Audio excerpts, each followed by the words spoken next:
روز بخیر بینندگان عزیز، سرخط خبر هست از استودیوی رادیوی آزادی در پراگ. من خیرمان بقازاده. امروز دوشنبه 30 می سال 2022 است. در چند دقیقه بعدی درباره سفر پرزیدنت تاجیکستان به ایران بعد سالهای سردی در مناسبت‌ها، زیاد شدن شمار شهروندان روسیه از حساب تاجیکستانی‌ها و هم جلسه رهبران اروپا و مسائل اوکراین صحبت می‌کنیم.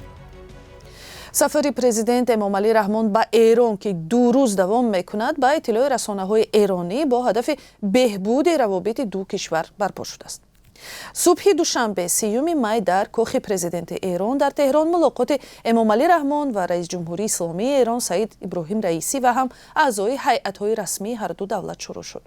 به اطلاع مقامات تاجیک، هیئت حکومت تاجیکستان را چند مقام دیگر از جمله وزیر کارهای خارجی، وزیر اقتصاد، پروکورور گنرالی و دیگرها همراهی می‌کنند.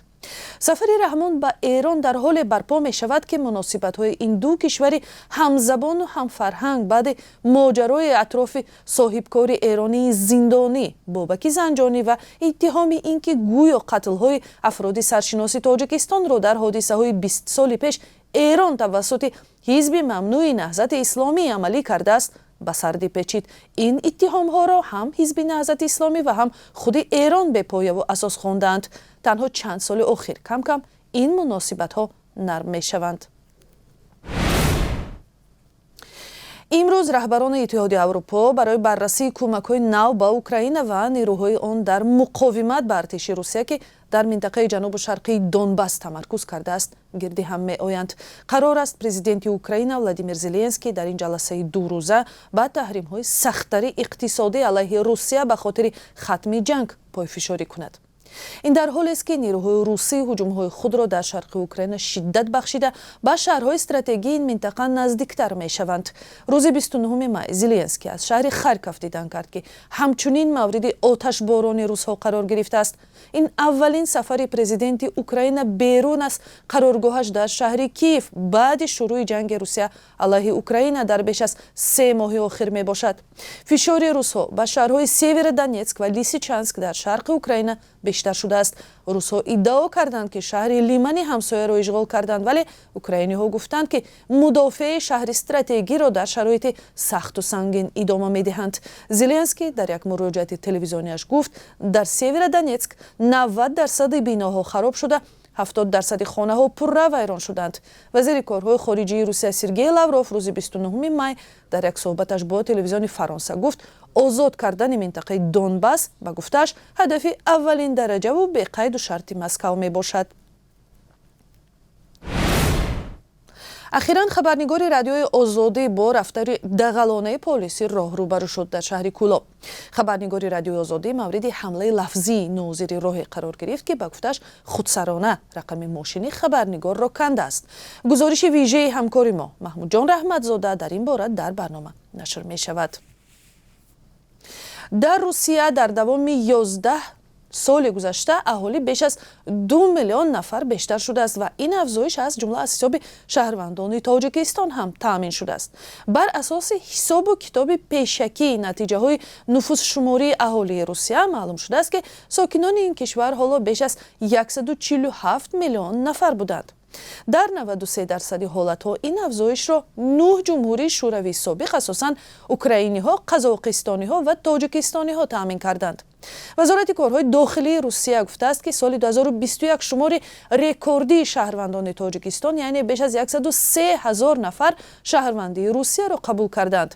تاجیکستان و روسیه سازشنامه دو شهروندی دارند و بسیاری آنهایی که شهروندی روسیه را قبول میکنند با هدف کار و زندگی این قرار را قبول میکنند. درباره پهلوهای مثبت و منفی شهروندی روسیه برای تاجیکان در برنامه اخبار امروز گزارش مفصل پیشکش می شود.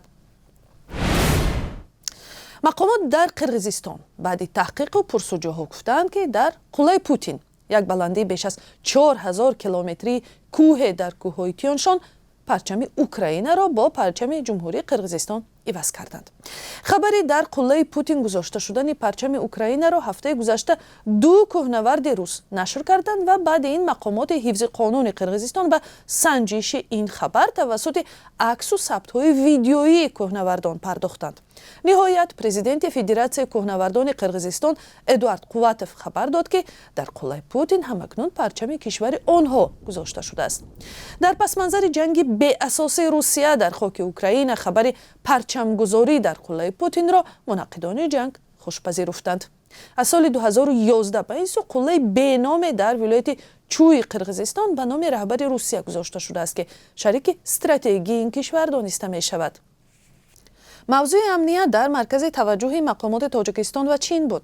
дар мулоқоте ки 28 май дар шаҳри Душанбе миёни муовини вазири корҳои хориҷии Тоҷикистон Фарҳод Салим ва намояндаи махсуси вазорати корҳои хориҷии Чин оид ба масъалаҳои амнияти берунӣ Чен Гопин барпо шуд, зарурати тақвияти ҳамкорӣ дар мубориза бар зидди терроризму ифротгароӣ ва сепаратизм таъкид шудааст.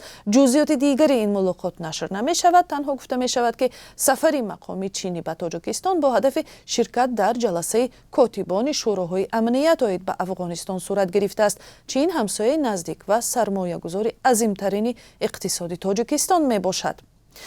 бинандагони гиромӣ, дар ин қисмати барнома бароятон дар бораи қурби асъори хориҷӣ дар Тоҷикистон иттилоъ медиҳам. имрӯз 30 май бонки миллӣ 1000 рубли русиро мисли дирӯз бар ивази 167 сомониву 50 дирам пешниҳод мекунад. арзиши $1 11 сомониву 40 дирам ва 1 евро 12 сомониву 20 дирам нишон дода шудааст. тамошобинони азиз, нашри навбатии сархати рӯйдодҳо ба охир мерасад. 3 соат баъд барномаи ахбори озодӣ нашр хоҳад шуд. то он замон дар сайти озодӣ.орг хабарҳои охиринро пайгирӣ кунед.